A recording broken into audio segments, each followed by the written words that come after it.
Hey, Killer Frog Nation, my buddy Wes here. Day 2 of the NCAA Regionals here in Fort Worth. It was a close one last night. It was, a little too close. Little too close, had some great defensive effort. Went on there at by our great shortstop. You know, he oh my gosh, he made some great plays in the hole last night. I know Boomer hit the winning shot. Boomer but I hit. tell you, Keaton Jones was the hero of that game. Keaton Jones absolutely saved the day in the top of the 8th yesterday, and I really think got us here for this contest. Going to be here later this evening. Absolutely, we got a big one too. A big one.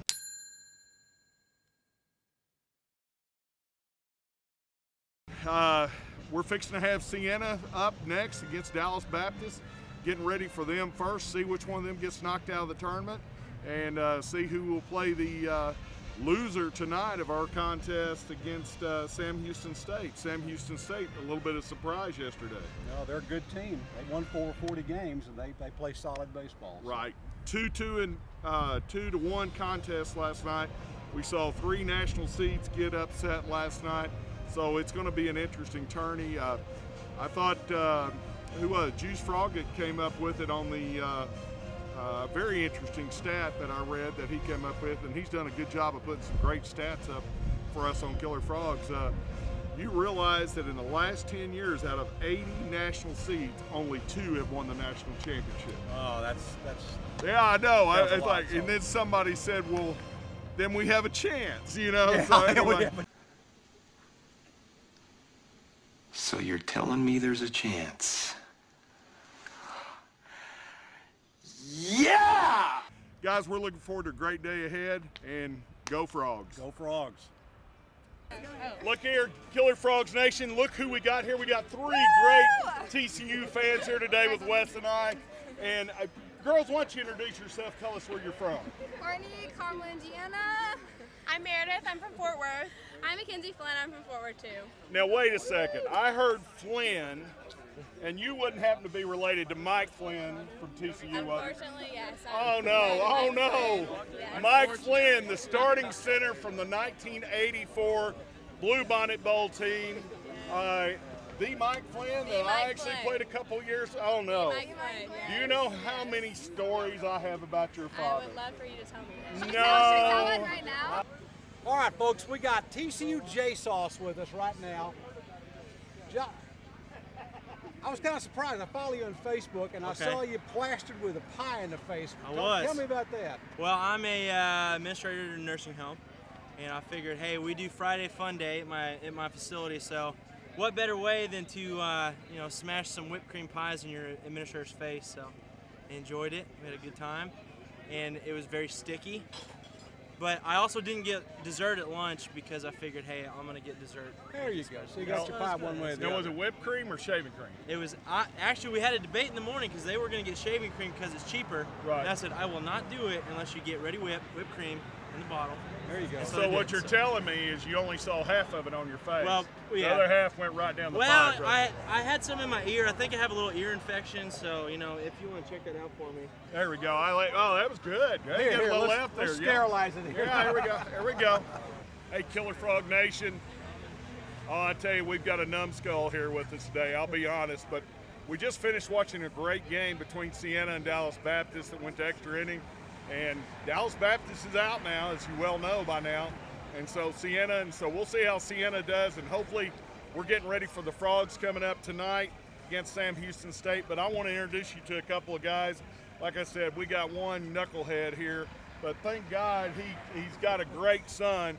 But we got Steel Frog with us today, and his son, Nick.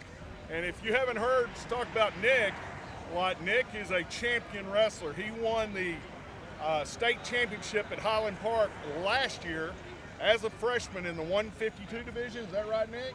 Yes, sir. Tell me, Nick, is it true that you told your coach at the first of the year last year, I'm going to win the state championship, and he looked at you kind of like you might be your dad, didn't he? Like crazy, right? Yeah, well, I didn't really tell him. I just probably assumed he knew. Right. And here, I mean, he came back, and what a year. You went undefeated. What were you, 50-0? Yes, sir. 50-0. And so, well, what do y'all think about the baseball team this year? Go Frogs! Go Frogs, go Frogs. You're doing good, rocking, doing good. Y'all excited for the game tonight? Yeah. So who's going to win the game tonight? TCU. TCU? Big, little, what? Big. Big game tonight, okay? I'm going to predict a 5-run win right now. All right, there we go. 5-run win right here. Well, the reason we got Nick on today is I'm really not sure Steele's his real father, but we may have a blood testing done there. What do you think, Wes? Do you think it's really his father? I think we ought to do it. And Nick went to a boarding school, and Steele here went to reform school. So, That's right, reform school and boarding school. I'll tell you what, we are really proud to have TCU Jay Sauce. He is one of our big posters on the board. Does a great deal in the specialty license thread. I mean, you're kind of like the godfather of that thread. What's the deal going on there? We do. We've got our little fraternity in the specialty plays thread. So we it's a bunch of good guys. Like to have fun, talk about random crap, and we don't want to pollute the rest of the board with it. So hey, why don't we keep it right there? Well, so it's fun. I would say you guys have kind of brought, the existence of the general board to the main board with that, and have your own thing going there. Except no politics. No politics. They'll have no politics. So if you like politics, stay out of it. That's one of your rules on that? Absolutely. I mean, we kind of let y'all do your thing. You'll get hammered if you start talking about politics, that's for sure. How about religion? Anything? It's just talking about, so it started out talking about specialty plates, which we all thought were kind of, douchebaggy. Right. So we decided, hey, so then that's kind of how it evolved, and now it's just talking about random stuff that happens in life. So. And we never talk about females on there, do we? Ever. That's what I thought. There's no talks about women at all. All right. Or, other things of that nature. Okay, all right. I just wanted. One other thing I want to tell you guys, not only has Nick been everything he's been in the past, what's his newest adventures here now? What did he just make, and what's his newest accomplishment here, Steele? He won the World Team Trials, and he's going to the World Championships in Slovakia in July. The World Championships in Slovakia. Is there any chance you can take your dad with him and maybe have him executed or something? Yeah, anything like that. That'd be great. How about a big smile for him and a big go Frogs? How about it? Go Frogs! There we go. Both teams played hard. Not good at times, but both teams play hard, and I don't think anybody had any quit in them. I don't even know what to say about that, other than couldn't be more proud of our team.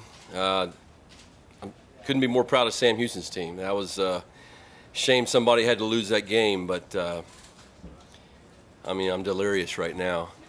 Your entire dugout erupted in the 21st inning, thinking they had won the game. How difficult was it for them after that kind of emotional high, and then realizing, they had a run to bounce back? I think that played a factor, going forward. They just played 21 innings and busted their tails. The emotions were there. Everybody in the stands had emotions, so the guys in the dugout had a ton of emotions. So yeah, it was really tough. I can't imagine all of the different things that happened during the course of that game. Our guys kept battling. They kept making pitches, so did we. Tough night to hit, ball's not carrying. I thought Howard was phenomenal. Brian Howard was really the guy for me, and Tregloff for sure. I'm sure and glad Riley got those last 3 outs, because I don't know who else was going to pitch after him. If it was just regular interference, why did you let fielder get thrown out? He was pretty emotional. He probably said something he shouldn't have. It had nothing to do with the play. I thought everybody involved did great. Our crowd was phenomenal. They really played a big part in the game for our team. TCU! TCU! TCU! TCU! TCU! Oh! Yes.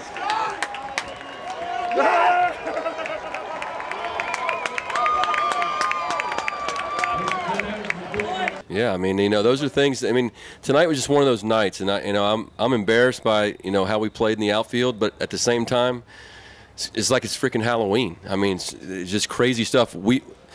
Steph and some of you guys have seen us play. We don't miscommunicate on balls in the outfield. That's never say never. That never happens. We play clean baseball, and for whatever reason, those balls were shooting up above the lights. Crane said he lost it.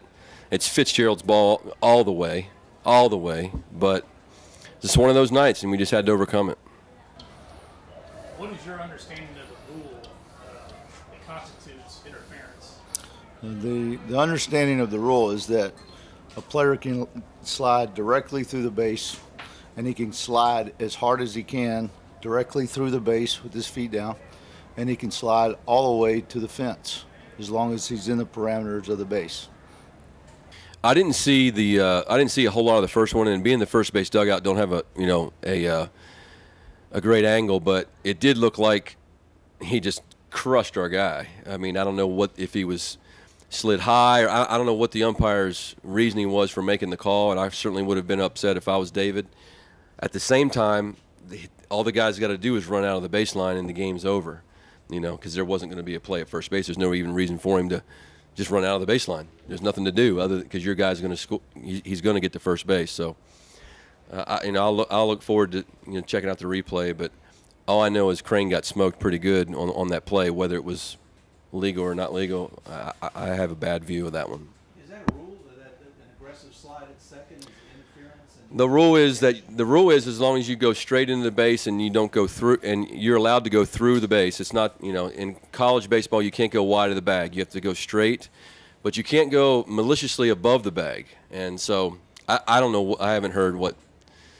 It's a different rule than professional baseball. You have to slide on the ground before the base. Is that part? You have to slide. You have to slide on the ground. If this is the base, in theory, you have the width of the base all the way to the fence. It used to be you can't go past the base, and then they changed it. Now you can slide all the way through, but you can't go maliciously above.